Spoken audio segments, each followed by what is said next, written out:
Olá, sejam bem-vindas, sejam bem-vindos a mais um episódio do podcast A Vida é Delas, podcast do Diário do Nordeste, onde a voz feminina tem o protagonismo que merece. Eu sou Thaís Lopes, jornalista, apresentadora do Sistema Verdes Mares, e é um prazer ter você comigo a partir de agora, aqui neste episódio. Bom, vamos para o tema de hoje? Nas últimas semanas, principalmente nas últimas semanas, tem se falado muito sobre educação positiva, a educação dos filhos de uma forma geral, depois que veio à tona o caso da passageira ali que foi filmada na janela do avião e não cedeu lugar para a criancinha. Pois então, teve uma reviravolta nesse caso, muitos achavam que era a mãe que estava ali filmando, mas o que é que de fato é a educação positiva? Bom, é uma abordagem que prioriza a criação de vínculos saudáveis entre os pais, baseada no respeito mútuo, na disciplina consciente e na empatia. E diante de uma sociedade em que nós, mulheres, somos as principais responsáveis pela educação dos filhos, eu decidi trazer esse tema aqui para nossa conversa, tá? No podcast A Vida é Delas, falando sobre os desafios do mundo contemporâneo e também sobre a importância da rede de apoio. Como impor limites com respeito às crianças e também, gente, uma coisa muito importante, que é algo que eu quero dizer aqui para vocês, tá? Com respeito e sem tirar a autonomia desses filhos. Vamos lá.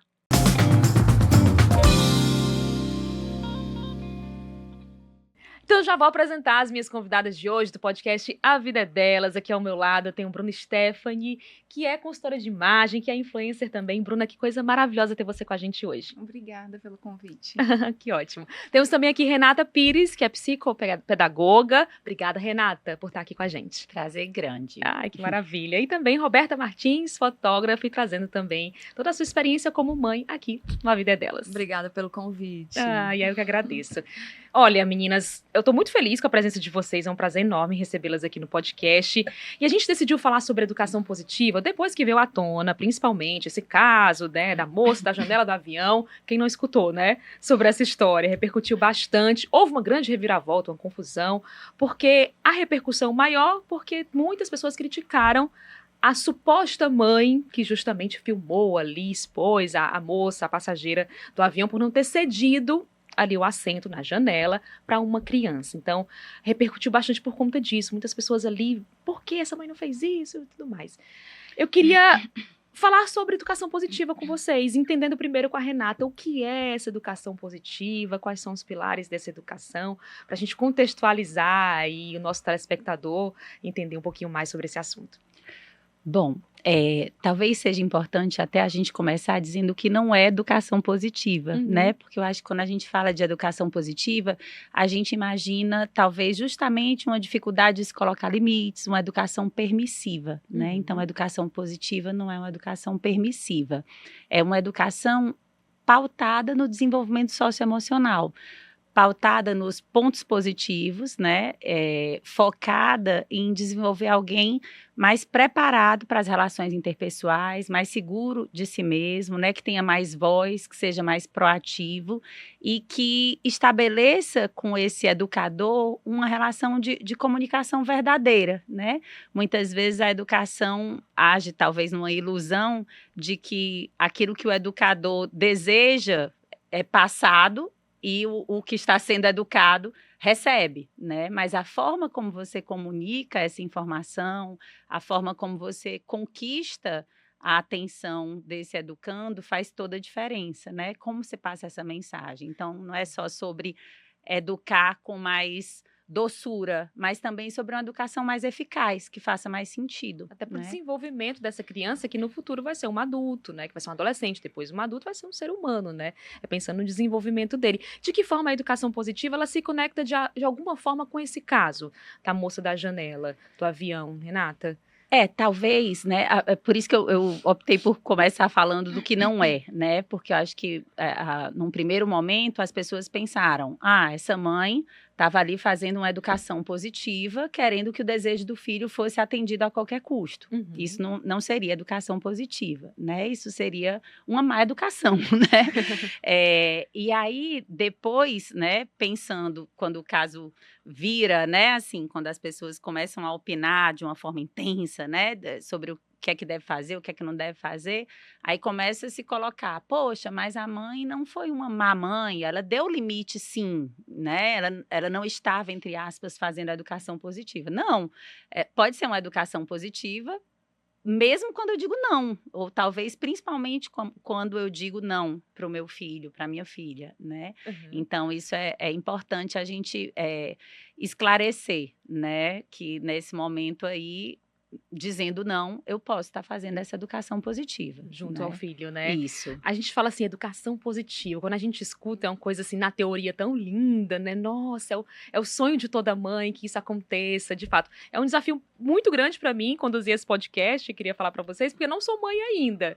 Mas quando eu escutei, assim, educação positiva, eu disse, nossa, assim, deve ser, na teoria, algo muito, muito lindo, muito bacana de ser colocado em prática. Agora, na prática mesmo, como é que é para vocês? Estamos aqui com 3 mães, né? Bruna, mãe de 2, a Roberta, mãe de 1, e a Renata, mãe de 2, não é isso, De 2. Renata? Então, nós temos 3 mães que vivem isso todos os dias, né? Esse desafio constante de educar da melhor forma os seus filhos. Então, como que é para vocês? Quais desafios vocês já encontraram nessa rotina? Seja como mães ou como profissionais. A Roberta, que é fotógrafa de parto também. Então, como tem sido para vocês vivenciar essa educação positiva no dia a dia e quais os desafios, Roberta? Então, é ótima essa mesa, porque a gente tem diversas facetas aqui da maternidade, né? Bom, a Teodora tem 10 anos e antes de chegar na rotina e nos desafios, eu acho importante falar que eu não estava preparada para ser mãe. Embora Ninguém tenha tá, Ninguém né? tá, Ninguém né? tá. A gente, na verdade, eu sempre digo, eu vou me tornando mãe diariamente, né? Eu sou uma mãe diferente do que eu fui, né? Então, esses desafios, eles só vão mudando. Você falou, sou fotógrafa de parto, eu me preparei muito para o meu parto.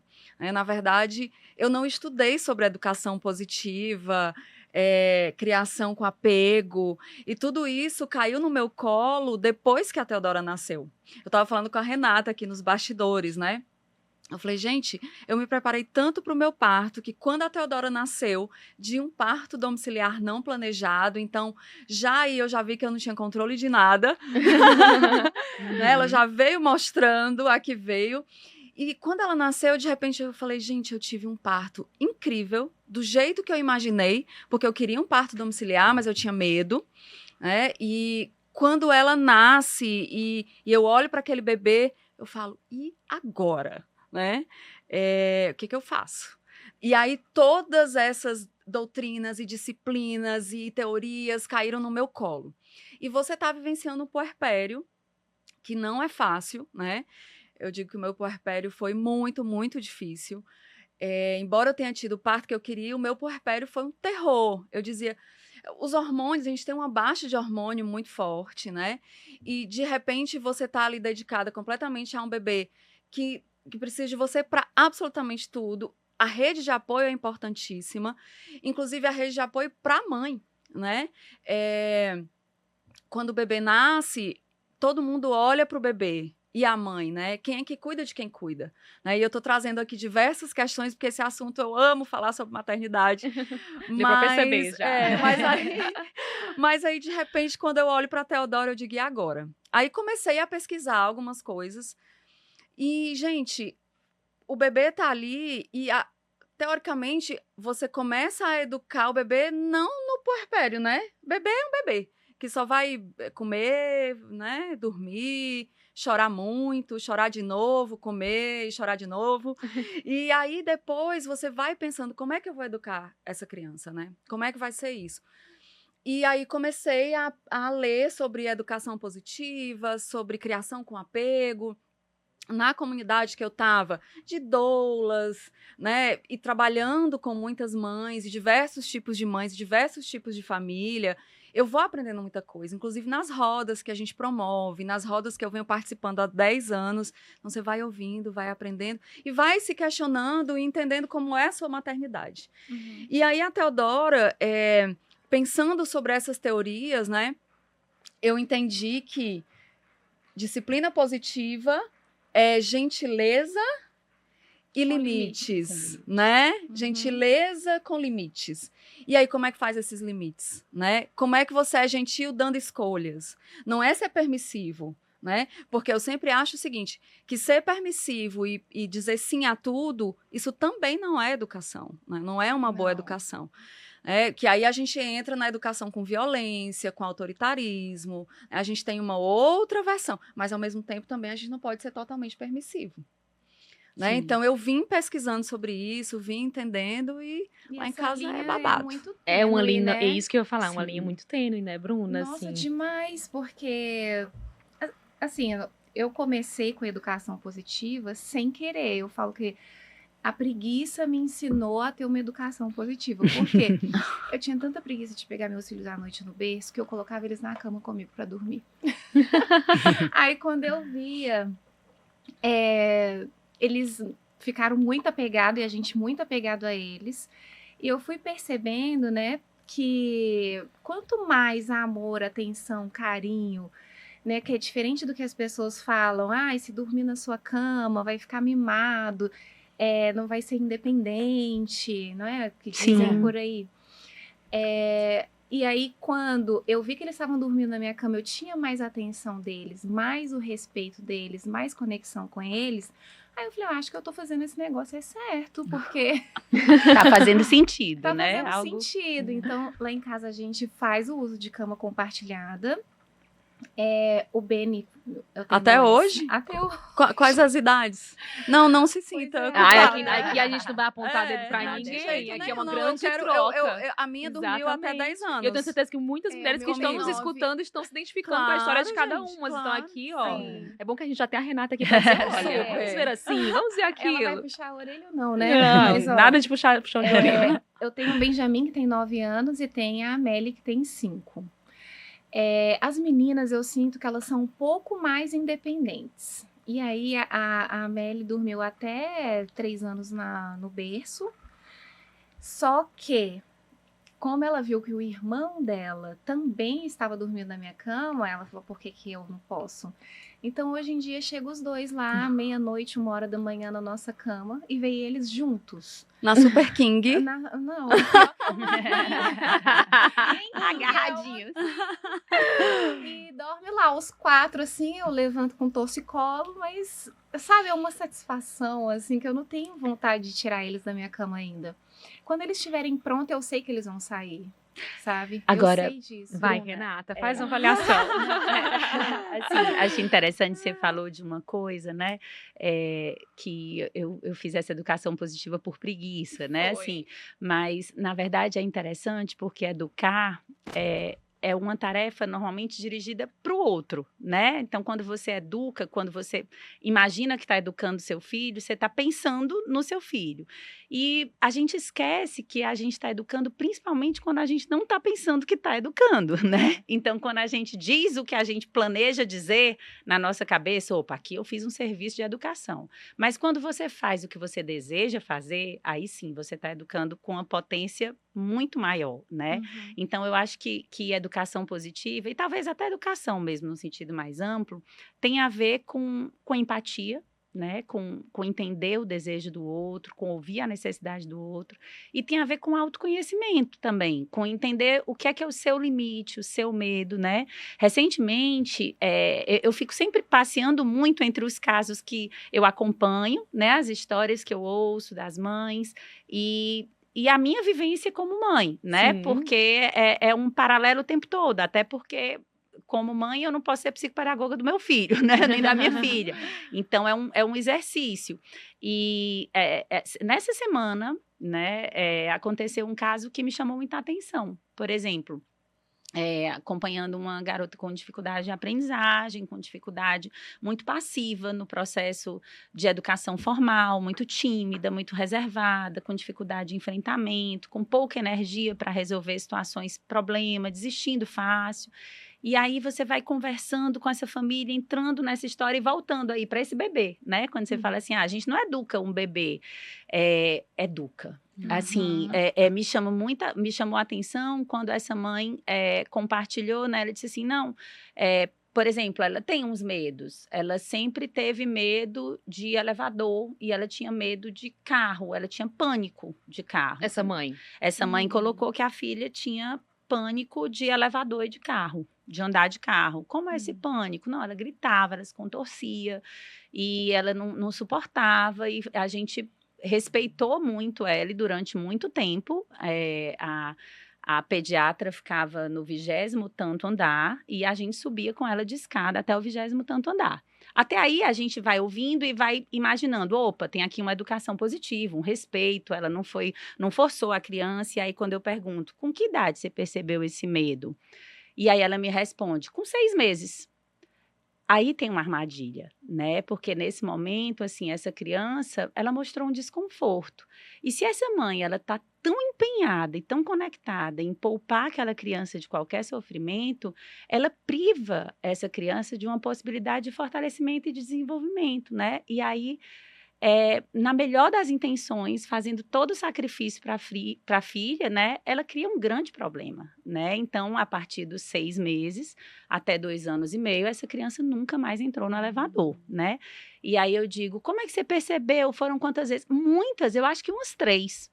Então, assim, se uma criança chora entrando no elevador com 6 meses, depois com 7, depois com 8, isso não significa que ela tem um pânico de elevador, né? E é muito difícil para, como mãe, você conseguir fazer essa diferença, né? De tipo, fica tranquila, filha, vai no elevador sim, abraça aqui a mamãe, né? Ou, às vezes, nem era sobre isso, pode ter sido, né, uma cólica, uma sensibilidade visual, ou o ouvidinho que tampou quando o elevador subia, né? E aí, essas armadilhas, elas não são... Quando a gente recorta e vê de fora, parece fácil diferenciar, né? Tipo, ai meu Deus, que exagero, eu não faria isso. Mas não é fácil. E como cobrar, né? E como cobrar de uma mãe, muitas vezes, primeira viagem. Vocês todas passaram por isso. Uma mãe que não tem esse entendimento, que tá descobrindo tudo ali a primeira vez. Essa mãe de primeira viagem, muito ainda crua, né? Ela se descobrindo até mesmo como mãe. Então, todas passaram por isso. Mudou muito do primeiro pro segundo? Muito! O primeiro a gente coloca assim numa redoma de vidro, trata igual um príncipe, e a segunda você já... Vamos lá! Eu, como sou quarta filha, tenho muito a compartilhar. Nossa, a mãe então te deixou largada. Porque o segundo, a gente perde todos aqueles medos que a gente tem no primeiro, que a gente já aprendeu, já passou por uma experiência. Então, o segundo, você é mais flexível, você briga menos, compra menos roupa. Assim, tudo é menos. Sim. Não, e você tá Tudo é mais menos. consciente sobre aqueles desafios, né? Olha, eu passei por isso aqui, então eu vou lidar melhor dessa forma. Sim. Funcionou no primeiro de uma forma, mas talvez nesse segundo aqui funcione melhor. Acho que deve ter sido isso, né? Sim, eu posso relaxar mais, não preciso ficar tão rígida, né? Não precisa Pra mim ferver foi água assim. para dar banho até. Não, minha filha toma banho no chuveirão lá do quintal, fica pelado o dia inteiro. Então, assim, tem muitas controvérsias, né? Ah, nossa, mas você deixa sua filha pelada em casa, mas o que eu posso fazer? Eu coloco roupa nela, 5 minutos depois ela tá sem roupa. Então, eu acho que é criança. A maldade tá no olho de quem vê, eu penso assim. E eu não posso prender a liberdade dela porque o outro vai pensar algo sobre. Então, a gente vai aprendendo isso, principalmente, assim, a soltar mais, a liberar, a ficar mais tranquila, a se preocupar mais com o sentimento da criança do que com o outro vai pensar. Você se preocupa mais com o seu sentimento, as minhas emoções, o que é bom pra mim, do que o que aquela mãe sugeriu. E assim a vida vai fluindo. Como fortalecer, né, e proteger, né? A educação acho que é muito sobre isso, né? O equilíbrio entre proteger, ouvir, acolher e preparar, fortalecer. Eu acho que a grande pergunta, como impor limites com respeito e sem tirar a autonomia da criança? Eu acho que essa é a pergunta chave aqui do podcast. Você sabe que eu pensava, antes mesmo de acessar a literatura, né? Eu pensava assim, bom, primeiro ela é um indivíduo, né? E ela precisa ser respeitada, né? Eu não vou tratar como algo vertical. Eu preciso respeitar os desejos, né? Ela é um ser humano com desejos. E depois eu tinha outra certeza, é que eu não ia bater. Eu não vou bater. Eu não apanhei, né? Tive sorte, porque na nossa geração, algumas de nós, a gente tomava umas palmadas, né? Que meus pais não escutem. Eu dei umas toalhadas, umas chineladas. Umas correiadas. Tema dessa conversa também, que eu vou já trazer pra cá, mas pode Pois falar. Pois é, eu não apanhei. E minha mãe, ela me criou, sem saber o que era educação positiva, me criou de uma forma muito respeitosa, né? E nós até hoje somos amigas. Ela divorciou do meu pai, vai morar onde? Ela, ai, não sei, comigo. Então, assim, nós somos amigas, né? Sempre existiu a relação mãe e filha, com respeito, enfim, mas sempre existiu uma relação de amizade. Eu falei, eu quero criar a Teodora assim. Então, eu falei, não vou bater. E um dia, somos humanas e às vezes a gente perde o controle, né? Ela fez ali alguma coisa e eu dei uma palmadinha na mão. Gente, ela já era maiorzinha. E ela estava tão acostumada a não saber o que é violência, que ela olhou. Aí, Renata, ela olhou assim, olhou pra mim, falou, olhou pra mão, olhou pra mim. Você me bateu? Você me bateu? Tipo, ela não chorou, ela não... Tipo, eu tô chocada, Eu né? tô chocada, mãe. Você não tá bem, mãe. querida. Você não, querida, cadê a terapia? E aí ela olhou pra mão, ela não chorou, ela não teve medo, ela não teve raiva, ela ficou chocada. E ela olhou pra mim e na mesma hora, com esse olhar, eu falei, filha, desculpa. Mamãe se descontrolou, eu tô muito nervosa, eu tô muito cansada, eu não deveria ter feito isso não vai mais acontecer, me desculpe. Me deu um abraço. Você me desculpa? Ela, desculpo. Aí me abraçou e realmente nunca mais aconteceu, porque era a minha filosofia de não bater. Mas aí a gente vem de uma outra educação, a gente vem de uma outra década, né? De uma outra cultura também, né? Hoje em dia as coisas estão mais evoluindo, né? Tem aí as teorias, né? As psicólogas, psicoterapeutas. Então a gente vai bebendo dessa fonte, né? E é até interessante pensar também, quando você falou essa questão, né, do limite, muitas vezes se imagina que quem está sendo respeitoso, quem está sendo tolerante, quem está ouvindo, quem está exercitando aí essa educação positiva, é alguém que está topando abrir mão um pouco desse limite, mas os estudos mostram que crianças mais obedientes, né, normalmente são filhas de pais menos autoritários, né? Então, aquela que sabe que né, que vai levar um gritão, ou então que vai levar uma palmada, que vai levar um castigo, é quem normalmente vai procurar fazer escondido, né? Porque ela não viu sentido, ela precisa escapar daquilo. Olha né? que interessante. Então, muitas vezes, assim, buscar a educação positiva não é só sobre respeitar a vontade da criança e não a sua. É sobre como ser inteligente para que o que você quer seja feito, né? Porque se eu disser de repente, arruma esse quarto agora, ela vai arrumar. Mas amanhã ela acorda e se eu não der um grito, ela não vai arrumar, né? Mas se eu disser, filha, me diz uma coisa, tô reparando que seu quarto tá ficando bagunçado, você se sente bem, você gosta, o que é que a gente pode fazer? Você acha que você precisaria de um outro armário, você precisa de ajuda para arrumar o quarto? Aí você coloca essa criança para pensar sobre ela. Refletir, né? Refletir, sobre os próprios aí faz hábitos, sentido, né? ela tem um desejo de mudar, né? Então, e aí não fica uma coisa sem sentido, né? Eu sempre digo assim, olha, quando ela fez, sei lá, acho que foi 7 anos, eu falei, você vai começar a ajudar a vovó nas tarefas de casa. Quando a mamãe não tiver, você vai ajudar a vovó. Tá bom. Ai, eu não gosto de lavar a louça. Ela não gosta de lavar a louça. Falei, tá, então vamos secar? Né? Então, essa coisa de arrumar o quarto, ela é bem bagunceira. E aí, eu dou 2 opções. Você quer arrumar agora ou você quer arrumar a tal hora? Então, ela escolhe, mas ela não fica totalmente em aberto, né? Ela sabe que ela vai ter que arrumar, por que ela vai ter que arrumar e em que momento ela vai escolher arrumar. Cara, é muita coisa. É muita coisa. Mas você tá dando autonomia e respeito. E como é pra você, Bruna? Então, eu tô nesse aprendizado. Os meus filhos estudam numa escola montessoriana e a diretora fala assim, a gente tem que dar aula para os pais e não para os filhos. E é verdade, porque, como você falou, a gente veio de uma criação onde os pais, as mães, tinham esse costume de bater, de gritar, de ameaçar, né? Deixa essa comida cair no chão que você vai limpar com a língua. É engraçado.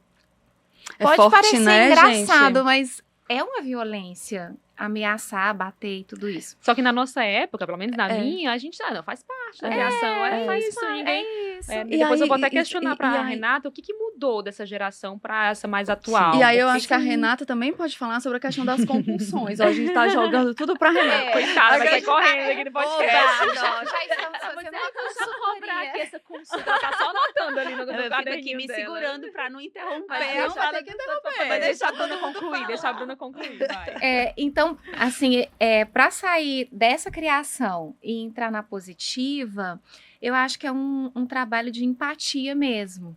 Porque, por exemplo, eu sou casada com um alemão. E eles são mais conscientes, assim, nesse processo da educação positiva. Porém, quando eles falam, eles são muito mais duros, né? Duros. Então, assim, lá em casa ele é proibido falar bravo com as crianças, bater nunca pode. Eu proíbo mesmo, assim. Não tem educação positiva com ele não, né? Com ele não, mas com as crianças. Boa. Então, assim, às vezes eu fico até pensando, será que eu tô adulando os meus filhos? Será que eu deixo ele corrigir? Mas, gente, eu acho que correção é a conversa, né? É você conversar, impor limites, mas não dar escolhas, mas não gritar, impor a sua vontade naquela criança, né? E pra mim isso é difícil, porque às vezes eu quero que ela faça alguma coisa, mas ela fala, mas pra quê, mamãe? Eu não quero. Aí eu fico aí, meu Deus, e agora o que eu respondo? Não pode bater, não pode fazer nada. Então eu fico assim pensando o que fazer. Aí a diretora da escola me deu um conselho que eu tô levando pra vida, é assim, ó. Pra você definir limites, porque eu sou a boazinha. Eu sou aquela que, você quer fazer, você quer andar pelado na rua? Vai, pode ir.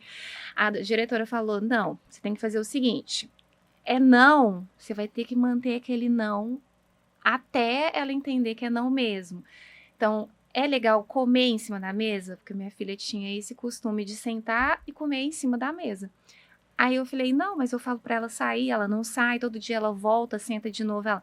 Então, todo dia você vai ter que falar não, até um dia que ela vai entender que a mesa é um lugar para comer e não para sentar.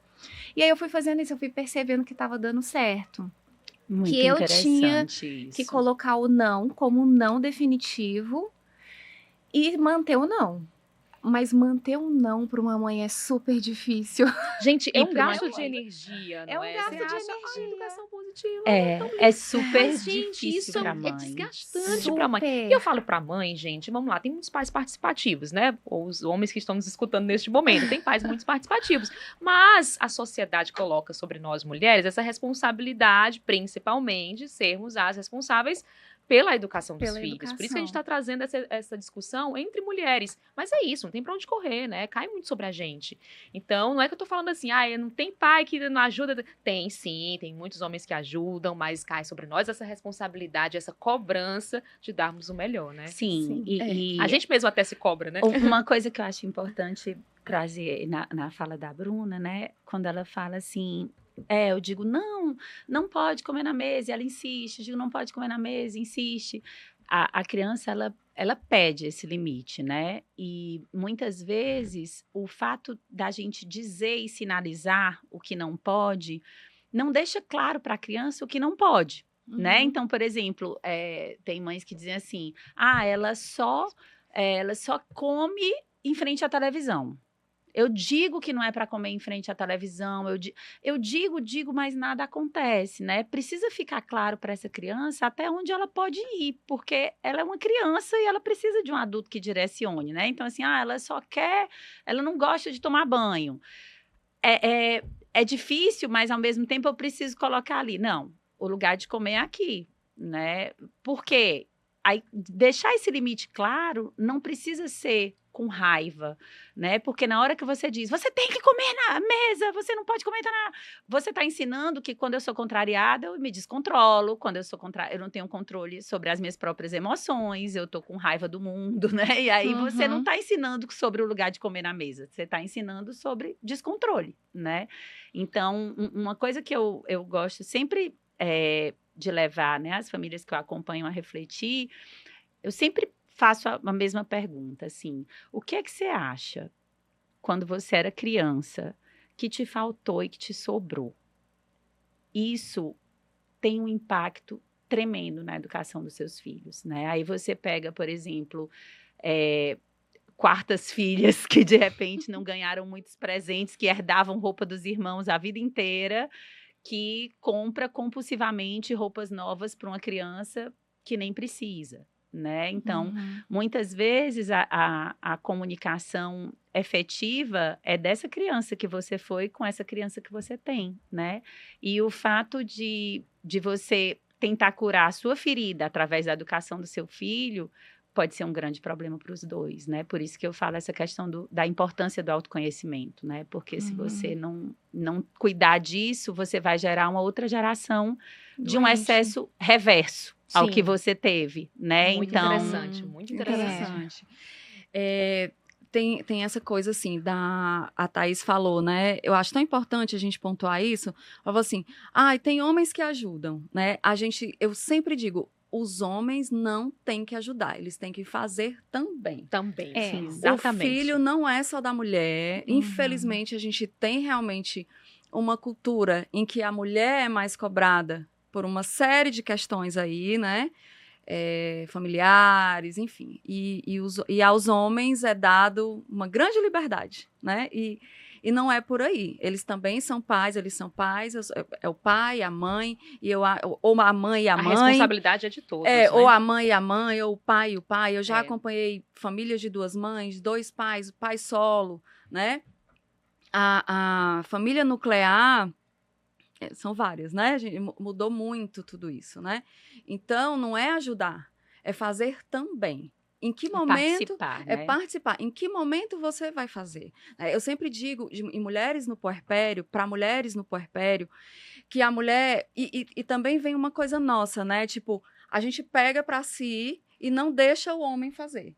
Né? Então, mas só eu sei trocar a fralda, Roberta. Só eu sei trocar a fralda. Ele não sabe trocar. Então, dê a oportunidade para que esse homem aprenda a trocar a fralda ou que troque a fralda do jeito que ele sabe trocar. Ou seja, você se preocupa com a educação do filho e também das pessoas que estão ali envolvidas nessa criação, né? Eu lembro, assim, de uma forma muito marcante, uma ficha que caiu na maternidade.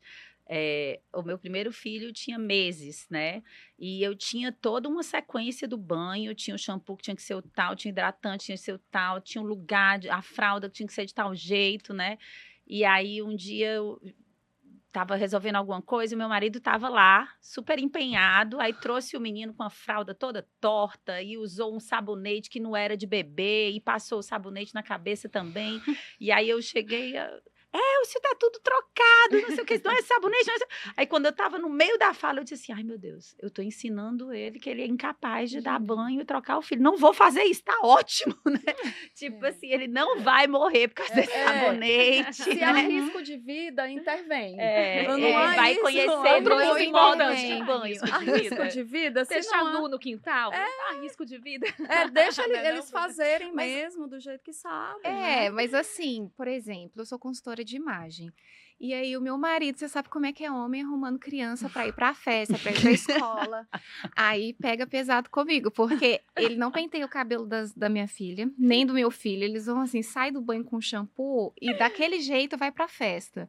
E pega qualquer roupa de futebol, a menina escolhe a própria roupa dela. Aí eu chego lá, meu Deus. Aí eu vai tenho ser vontade legal, de me porque as pessoas vão olhar e vão dizer nessa... assim, não foi ela que arrumou. Né? Não foi a mãe já chega assim, olha, não tem nada a ver com isso. Não, eu faço questão de deixar claro. Vamos fazer um crachazinho, né? Arrumado pelo papai. Resolvido, pronto. Mas assim, o resto eu deixo ele fazer tudo. Às vezes eu até acho que ele tá fazendo demais e eu tô fazendo de menos. Assim, eu tinha essa culpa.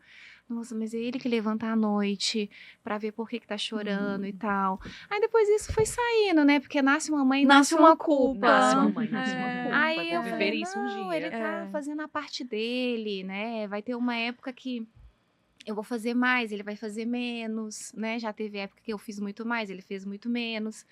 Eu acho que não pegar pesado com você mesma. É você saber que, por exemplo, a gente não tem rede de apoio.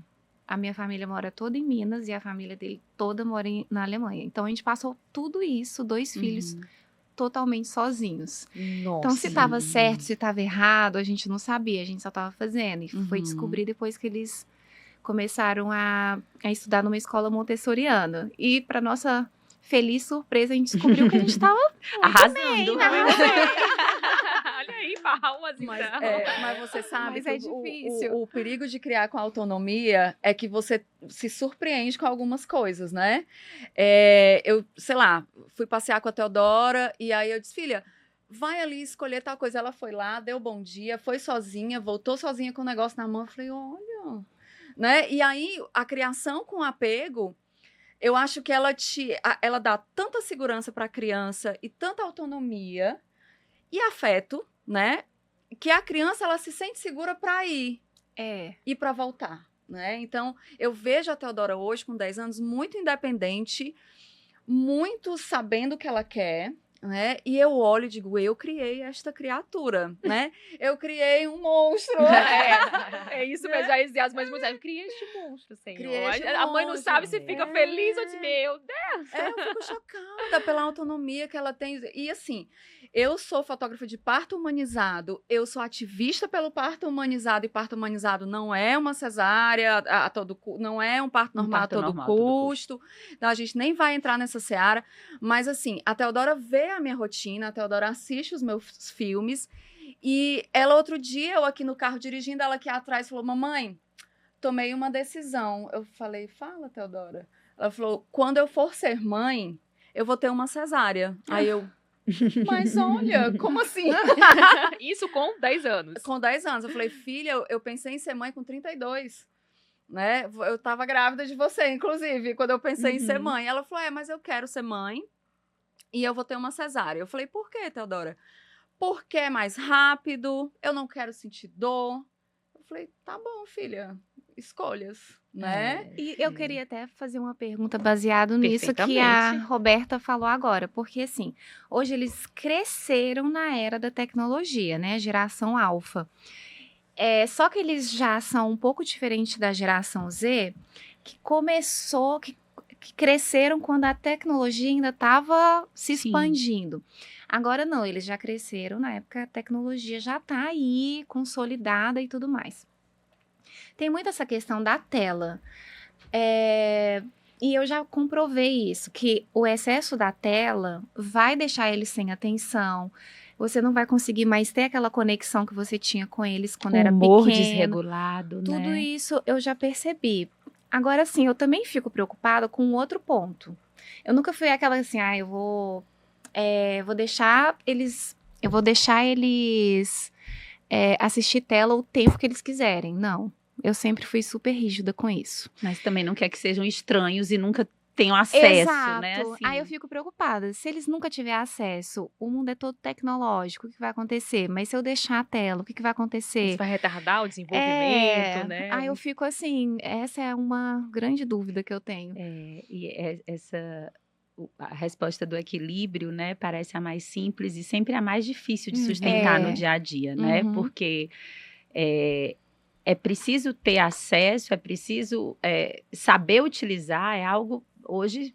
Uma criança de 12 anos, né, 10 anos, que nunca usou um celular, que não assiste no YouTube, né? É uma criança, vai faltar assunto entre os pares, né? Porque todo mundo vive dentro dessa realidade. Mas como fazer isso dentro de um limite, né? Então, é possível. Hoje existem aplicativos, né? Você pode, inclusive, deixar claro que não pode, vai ser aquele horário, né? Usa 1 hora por dia, por exemplo. Mas de forma que ela não seja privada de nenhuma outra possibilidade de desenvolvimento, né? Por exemplo, não vou sair porque estou no celular, né? Porque estou vendo filme tal, não quero não sei o quê, por mais que reclame, por mais que... É muito clara, assim, os efeitos, né, do uso dos eletrônicos de um modo geral, seja videogame, seja celular, né? Aproveitando essa tua fala, né? A gente está falando sobre essa educação positiva até então, trazendo essas experiências de todos vocês e com todo o conhecimento da Renata. Então, Renata, como colocar em prática, assim, sendo bem didática possível para quem está nos escutando e nos assistindo, como colocar em prática? Por onde começar essa educação positiva? Tem uma idade específica? Ai, não, é interessante a gente trabalhar a educação positiva a partir dessa idade. Ou não? Traz pra gente, assim, um beabá da educação positiva e como colocar em prática. Bom, como a gente estava comentando, né, agora há pouco, acho que essa questão do autoconhecimento para não cair nas armadilhas, né, de excessos, a educação positiva, ela acontece com essa criança ainda bebê, sim, né, fazendo com que a minha intenção educativa seja verdadeira e faça sentido para essa criança, né? Então, ela precisa ter um lugar para comer. Ela não pode, por exemplo, comer no mesmo lugar que ela dorme, né? Ela precisa de uma organização, isso é importante para a criança. Ela precisa suportar ser frustrada. Ela não pode fazer só o que ela quer, né? Ela, às vezes, em pequenas coisas, a gente pode se policiar. Por exemplo, às vezes chega uma criança com 12 anos que não sabe amarrar o sapato porque nunca precisou amarrar o sapato, né? Ela fica aperreada, aí eu vou lá e ajudo. Naquele momento, você imagina, eu estou comunicando para o meu filho que ele pode contar comigo, que a mamãe está aqui para o que der e vier, né? Talvez lá no fundo o que chegue para aquela criança eu sou incapaz. E se a minha mãe não estiver aqui para resolver o meu problema, eu vou estar ferrado na vida, né? Então, essa educação positiva também tem a ver com empoderamento, né? Então, se a gente parar para pensar, colocando assim em tópicos, né? Acho que esse autoconhecimento, esse controle das emoções, né? Agir com inteligência no sentido de, na hora que eu dou um grito, né, com a história da empatia, se alguém diz, Renata, pelo amor de Deus, você mais uma vez queimou esse bife, você não sabe fazer nada, eu não vou chegar e pensar, poxa, eu tenho que me esforçar mais nesse bife, eu vou cozinhar melhor, isso não me motiva, não me anima, não me encoraja, isso faz eu pensar que nunca mais eu vou cozinhar na vida, que não tem jeito, ou então que essa pessoa é uma chata e que para ela eu não cozinho, mas para mim eu vou fazer, né? Então, assim, a empatia, o se colocar no lugar de, né? Então, a gente pensar nessa organização com limite, nessa comunicação com controle, nesse autoconhecimento, para que eu não transfira questões minhas para essa criança. E na comunicação, na troca, né? Isso faz sentido para você? E muitas vezes, esse limite, quando vai vir, ele pode vir com uma lamentação, né? Tipo assim, por exemplo, os meus filhos vivem muito isso, né? Vamos supor, o combinado é que você vai deixar o quarto organizado, vai fazer a tarefa tal, aí depois você pode usar 1 hora de eletrônico. Aí chegou lá, cadê? Mandar foto da tarefa. Ih, tá feita de qualquer jeito, hoje não vai ter eletrônico. Aí, mãe, não sei, pois é, eu também tô morrendo de pena. Ou amanhã, amanhã eu acho que tu consegue, amanhã vai dar certo. Não é eu tô com ódio de você, eu quero te matar e por isso você não vai ter eletrônico hoje, né? Mas procurar também sempre exercitar esse foco positivo. Hoje não foi legal, mas amanhã pode ser melhor. E ter essa conversa aberta que a própria Roberta falou, essa conversa sincera. Não é porque a gente está ali de frente para uma criança que ela não pode entender os sentimentos de uma mãe, né? Tem muito isso, eu não vou chorar na frente do filho, não vou fazer isso, fazer aquilo. Por quê? Será que a gente não pode explicar para essa criança o que está acontecendo? Eu não vou admitir que eu errei, né? Uma outra questão. Passar essa mãe perfeita, essa mãe perfeita e uma mãe que é humana e que não é só mãe. Desde sempre eu venho mostrando para a Teodora, eu me divorciei do pai da Teodora quando ela tinha 3 anos. E a gente tem uma ótima relação, ele é um pai incrível, né? Só que desde muito cedo, ela tinha 2 casas, ela tinha 2 quartos, 2 rotinas. E a gente tentava adequar as rotinas para que não fosse tão diferente, né? E a gente eu vinha trabalhando com ela esse olhar atento, esse olhar respeitoso, né? Para que ela se visse como uma pessoa, como um indivíduo que merecia um olhar de respeito, né? E de carinho e de afeto. Então, ela vem trabalhando, assim, eu perdi o fio, mas agora eu voltei. Então, eu vinha mostrando para ela, eu falei da separação, porque eu vinha mostrando para ela que a mãe dela não era só mãe, era profissional, era amiga, era mulher, né? Então, até hoje, né? Eu me arrumava para sair, ela entrava no quarto e dizia, você vai para onde? Falei, hoje eu vou sair com as minhas amigas. Posso ir? Não. Hoje é o meu momento. É o meu momento de conversar com as minhas amigas, de dar uma volta, né? Então, ela entender que ela também que eu também sou uma mulher, né? Que tenho desejos e que tenho desejos para além dela, né? Então, ela veio trabalhando isso, é tanto que quando eu vou sair e ela quer ir junto, eu digo, hoje não dá, hoje eu posso te levar, hoje dá certo. Hoje a mamãe está trabalhando, eu faço home office, né? Quando eu não estou fora fotografando, eu faço muito home office. Então, ela sabe o momento que ela pode entrar no quarto e o momento que ela não pode entrar no quarto. E aí eu comecei a trancar, mas eu vi que isso era meio violento. Ela tinha que bater. Então, eu não tranco, mas se ela abrir a porta, aí eu digo assim, ó. Aí ela já entende ela que já não pode entende e entrar. já volta, né? Perfeito. Então eu digo para ela, Teodora, se for muito urgente, né, você entra e fala comigo, mas se puder esperar, a gente vai ter um momento da gente Tá conversar. aí, essa conversa, É, essas... É. Interessantíssimo. E aí, você tocou num ponto importante que eu já queria abordar com a Bruna, que é essa questão da mulher não ser só mãe, né? Ela é mãe, ela muitas vezes é esposa, ela é filha, ela é neta, ela é dona de casa, E ela sobretudo trabalha, humana, né? ela é humana, ela é um ser humano. Então, assim, eu costumo dizer, todos os podcasts, a gente somos eternas equilibristas. Então, isso é muito importante a gente falar nesse contexto da consultoria de imagem, porque você como consultora de imagem, né, Bruna, e também como mãe, a gente percebe, você percebe mais do que a gente, a influência dessa sobrecarga, né, na autoestima, na autoimagem da Nossa, mulher, né? muita. Como que você percebe isso? Essa mãe tá sobrecarregada, que tudo que ela mais quer é só deitar na cama, que ela vai pensar ainda na imagem Na dela, imagem. ela só quer prender o cabelo de qualquer jeito e pronto.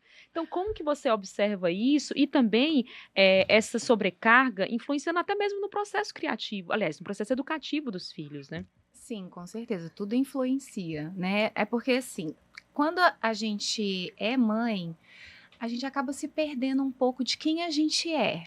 Já começa assim. Foco fica no outro, né? O foco fica em cuidar. Então você chega uma hora que você olha para o seu guarda-roupa e você não se identifica com mais nada que tá ali. Então você começa a não querer se arrumar. E fora tudo isso que você mencionou, né? Tem a sobrecarga, muitas mulheres não têm rede de apoio, né? Muitas mulheres também não têm a ajuda do próprio parceiro ou são mães solteiras. Então acaba que não faz unha há muito tempo, não se olha no espelho Vai há se muito perdendo de tempo, si, né? vai se perdendo. E foi legal essa pergunta porque eu atendo muitas clientes que falam, não, eu fui mãe, agora ele já tá com 3 anos, agora eu vou começar a cuidar de mim. Uau.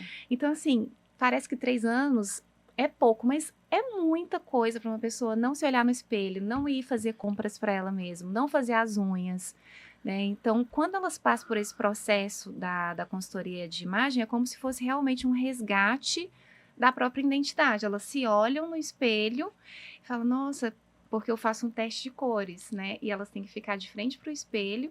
E aí, quando elas se veem de frente para o espelho, sem maquiagem, cabelo preso, elas falam, nossa, quanto tempo eu não me olho. Olha, tão Isso é simples, muito né? bom. E o que me deixa Importante. assim de coração mais apertado é pensar assim que essa mãe às vezes abriu mão, né, de 3 anos da vida para entregar de presente para o filho, achando às vezes que está fazendo uma grande maravilha para esse filho, né, tirando de si para dar para o filho. E muitas vezes não foi o melhor Não. caminho também para essa criança, né? Que às vezes não sabe esperar. Eu vejo muitas mães que têm essa dificuldade de se perceber. Mães, por exemplo, que só falam com o filho do lado como se tivesse em terceira pessoa. Tipo assim, ai, a mamãe vai no banheiro, a mamãe vai isso, a mamãe vai aquilo. A mamãe vai só comer e não sei o que lá.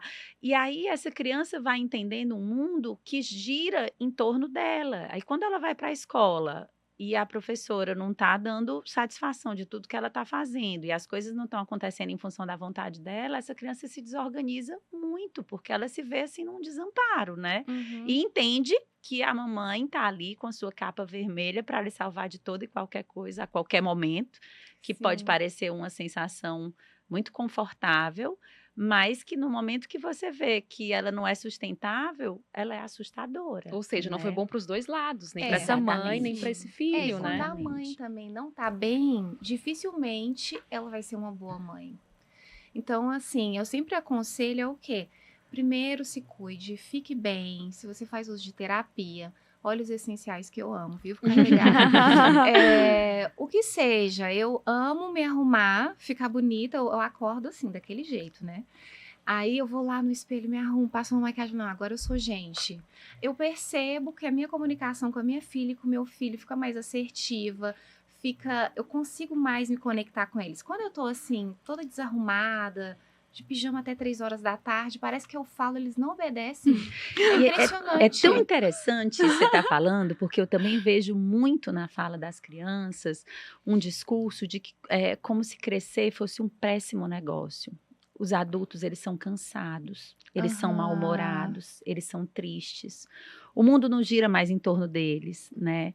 E como se ser criança fosse o melhor lugar para estar, né? Assim, e de repente você para pensar, poxa, o que é que eu estou comunicando, né? Assim, que você está fadado a sua vida só piorar.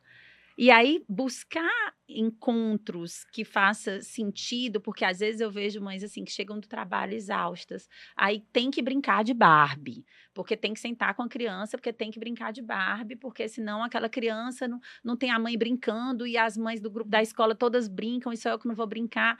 E aí você pode encontrar, né? Eu lembro que numa situação de vida que eu estava assim, muito pesado mesmo de trabalho e tudo, e aí eu chegava em casa e a Alina, minha filha, né, dizia, ai mãe, vamos brincar, não sei o quê, tu não quer brincar de nada? Eu disse, ai filha, vamos brincar de massagista? Tu é a massagista, vamos brincar de centro de estética. Lá E em ela casa isso não adora, rola mais. né, até hoje ela tem 10 anos, ela chama de Gente, eu Odete. tô só aprendendo com vocês aqui, eu Aí quero trazer no meu ela caderninho aqui, eu coloca anotar. a bata da escola, do laboratório, né? Aí colocam os óculos lá do pai dela, aí diz, mãe, vamos brincar de Odete? Aí ela pega 1000 cremes, fica lá passando o meu pé. Tá ótimo pra mim, tá ótimo pra ela, né? Não, é só assim. questão de criatividade, né? Tem Você pode saída, cansar né? Eu pouco. fico lá deitada e a Odete massageando o pé. E fica um registro positivo, né? Legal. E, Roberta, eu queria saber um pouquinho mais do teu trabalho. A Roberta, a gente é fotógrafa, ela tem um olhar muito especial justamente pro parto, né, natural. E ela é uma fotógrafa premiada, inclusive, tá? E aí eu queria te perguntar uma coisa, como que você enxerga o teu trabalho envolvido no início ali daquela autonomia de uma mãe ali que tá nascendo, daquela mãe que tá descobrindo um novo universo a partir do parto, né? Como que você enxerga o impacto do teu trabalho para essas mães, a autonomia dessas mães? Então, quando a gente pensa em imagem, né, a imagem do parto no Instagram, eu comecei do Facebook, né, eu tinha uma página no Facebook quando eu comecei em 2014 a fotografar. Então, existe até um movimento que, assim, parto não é pornográfico, né, porque a mulher, se ela fotografa o seu parto, ela pode fazer uso dessas imagens ou filmar, enfim, de diversas formas. Vai servir para ela, enquanto reconstrução dessa história, né, vai servir para o bebê, que vai saber como é que foi recebido, vai servir para o companheiro, para a companheira, para quem está ali naquele momento, né? Eu digo que a ambiência do parto é sagrada, porque é um ambiente em que você está recebendo uma vida ou duas, enfim. Então, a importância das imagens é de realmente resgatar e contar essa história de uma forma mais real possível, sabe? Então, eu estava dizendo para a Renata aqui nos bastidores, né, que eu não era fotógrafa e quando eu me vi grávida, eu falei, gente, essa bebê vai ter que sair por algum lugar. Eu nunca tinha feito nenhuma cirurgia. Eu falei, ai, mas cesárea, que medo, uma cirurgia. Ai, parto normal, meu Deus, se ela nascer com 3, 4 quilos. Então, você já fica, vai sair por algum buraco, né? Que buraco que eu menos tenho medo. E aí, eu sempre gostei de fotografia, das artes visuais, mas não era trabalho. E comecei a pesquisar, descobri um grupo bem incipiente aqui, 11 anos atrás, que falava sobre parto humanizado. E aí, o que é esse parto humanizado? E comecei a pesquisar.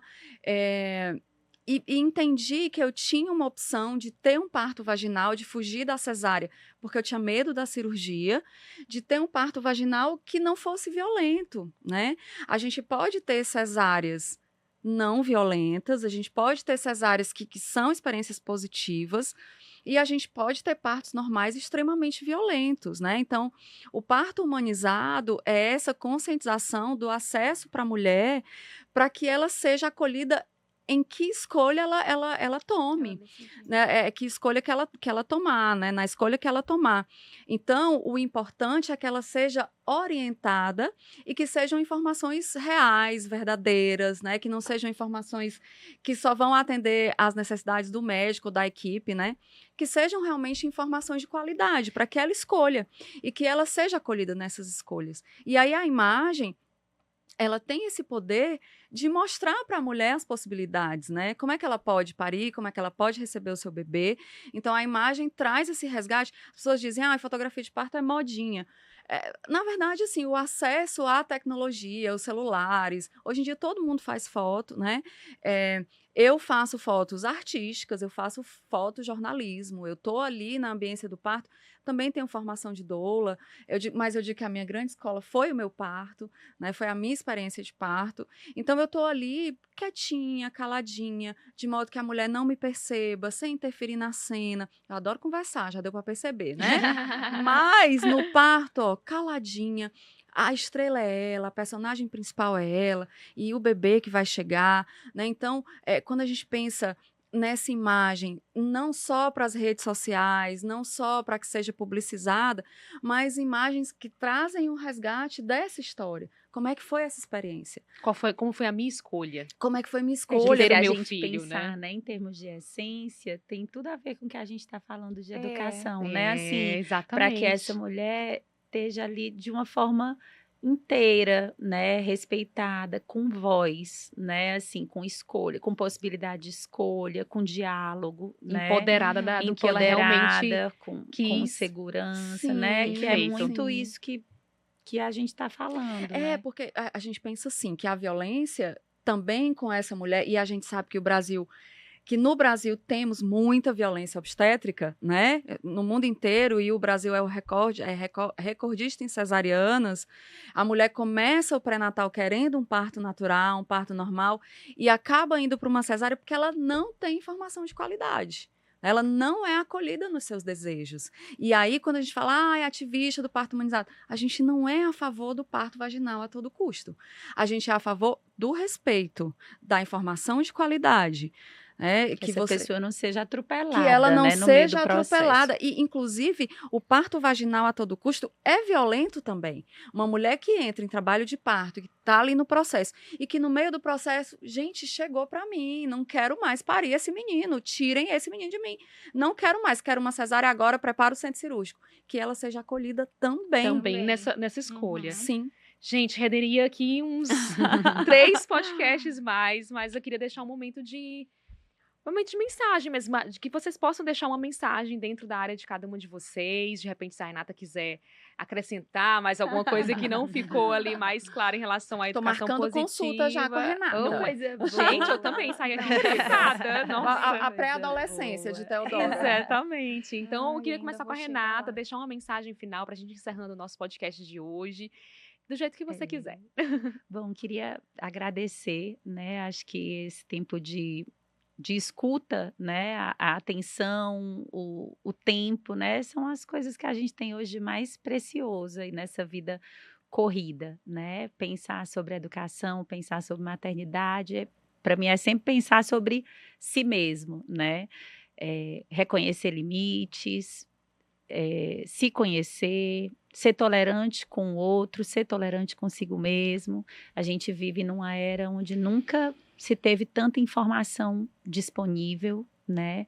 Talvez também nunca se tenha tido tanta cobrança sobre não errar, é preciso estar com uma boa imagem, é preciso ter filhos bem criados, é preciso ter sucesso profissional, é preciso ter tempo para as amigas, né? Para uma boa foto no Instagram, senão vão pensar que eu morri.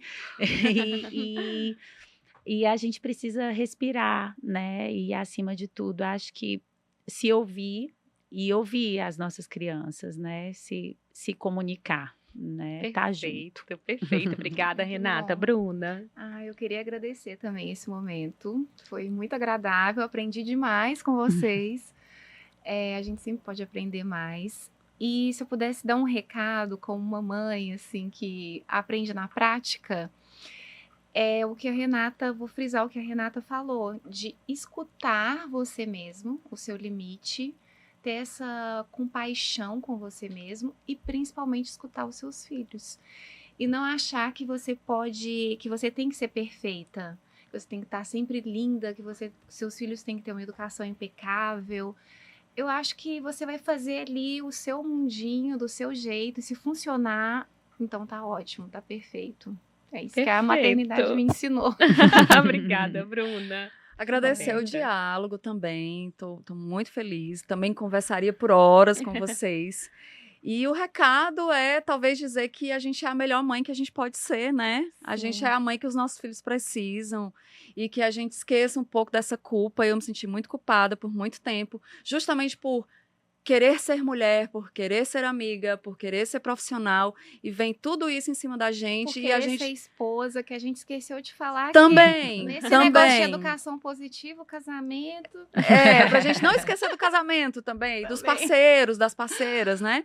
Então, que a gente não se sinta culpado, que é uma vida nova e que a gente está aprendendo e que as coisas passam realmente muito rápido e que vai passar e que nova fase vai chegar e que a gente não se culpe, que a gente consiga aproveitar cada fase, né? Justamente porque passa muito rápido. Sem culpa, com mais leveza. Muitas né? mensagens, então, hoje Coisa ficaram boa. aqui.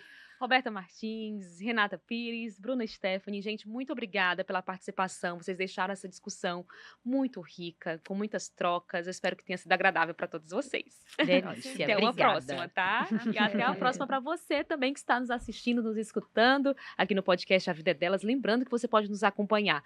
Vai ao esse podcast na Verdinha, querida Verdinha, um beijo para todo mundo, nas principais plataformas de áudio também, como Spotify, você tá nos acompanhando por lá também, e ainda no canal do YouTube do Diário do Nordeste. Gente, um cheiro e até o nosso próximo episódio. Tchau, tchau.